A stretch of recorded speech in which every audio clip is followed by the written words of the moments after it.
Quiet, Shadow. Good. Now they say this dog is dog aggressive. Can't be around other dogs. Quiet. Good.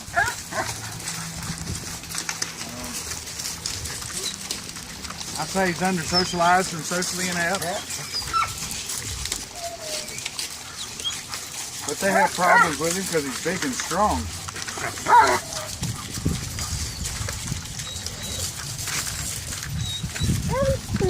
Fear? I'm sure.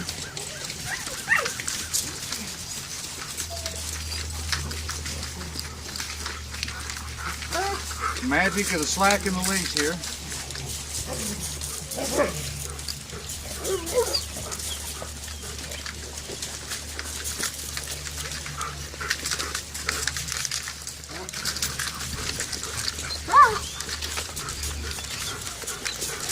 You don't know where it goes.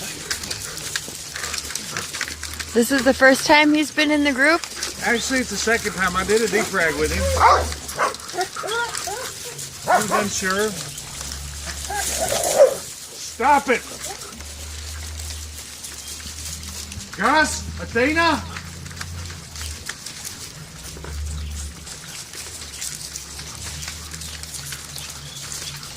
A lot of times, for whether it's money or whatever the reason, the people don't want to follow up with daycare and stuff like that, and so then they take it and go back. Max, good, and go back to the old routine right off the bat, trying to do what they've done, what I showed them in the initial lesson, but they don't have the slack in the leash right. So that's where most of the problem is, in my opinion, from what I've seen. He's not aggressive. He don't want to fight. He would really prefer not to fight. That doesn't mean he won't. But you see the hair still is going all the way down. So he's still unsure, even though he's walking around here with me. Part of that, he can't figure out. He thought he had the leash on as best as his brain can understand it. But now it's not there, and he don't know what to do. So now, if he realizes he can venture off a little bit further, he will.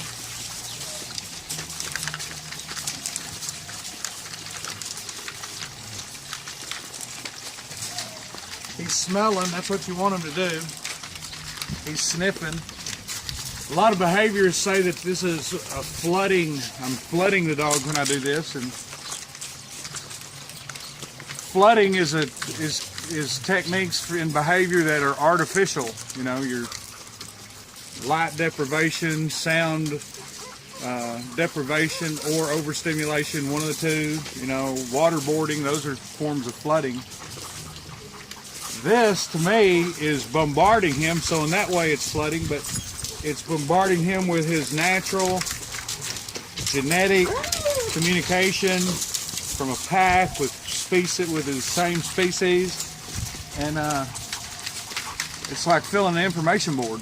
It's like, and where all that information board is empty now, and he don't know how to deal with it. Now it's filling up, and he's got to deal with it, and it's natural, and so all the feelings are natural, and what he feels like he wants to do and how he wants to react is natural.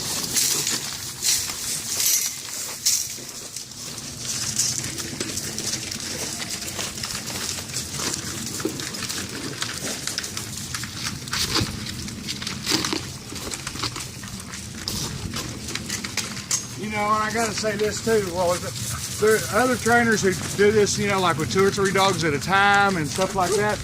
There's nothing wrong with that. I ain't saying anything against those kind of the way they do things. It's just everybody's own personal outlook. To me, they've got more time than I have. Okay, so in other words, the people that bring the dogs to them are going to let them have time and take weeks and weeks and weeks and And the people that come to me just ain't gonna do that. I mean, it's like, okay, fix him this week. We got a month, or we're putting him down. You know, we've already been to other trainers and blah, blah, blah. And so that's how this concept was developed. I don't have the luxury of time. And really, if it's natural, I shouldn't have to have it, you know. He wants to socialize, he just don't know how and what to do. Doesn't mean, you know, an altercation couldn't break out in 5 seconds from now. But at the same time, are they going to try to be killing each other? No, they're just like two people having a disagreement over a pool game. Same concept. They're not going to try to kill each other, but I said I made the 2-ball in the corner pocket, by God. You know, they're adamant about what they believe.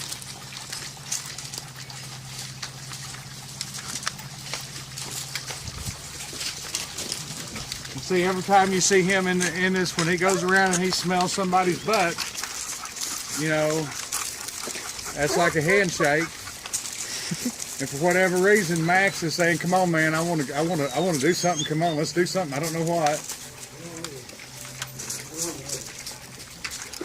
A lot of people would take that behavior as, "Oh, he's trying to nominate him, blah blah blah." He might be, I don't know, but in what he's trying to dominate him to do, he wants him to play. He's like that. "Hey, come here. I want you to play with me." Okay.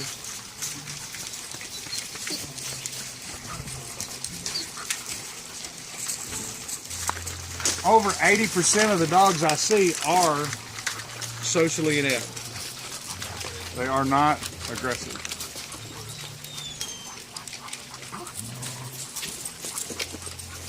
But they're labeled like that, and that's all. Yeah. Diamond, Lucas.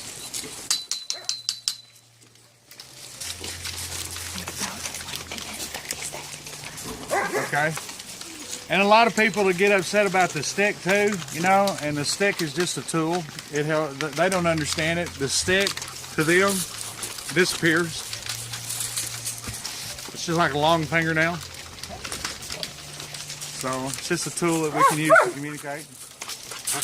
And I hope people got something out of this. I hope it turns out good.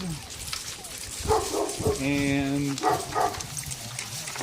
see, look at him. He really wants to play. He really does. He's going to have some fun later. He's trying to figure it out. He really is. Alrighty. I know, Marshall. Come here, buddy. Poor old Marshall, he comes up to me every morning like, "Oh God, you let me stay with you one more day." I know it, buddy. You're a good kid. All right. All right.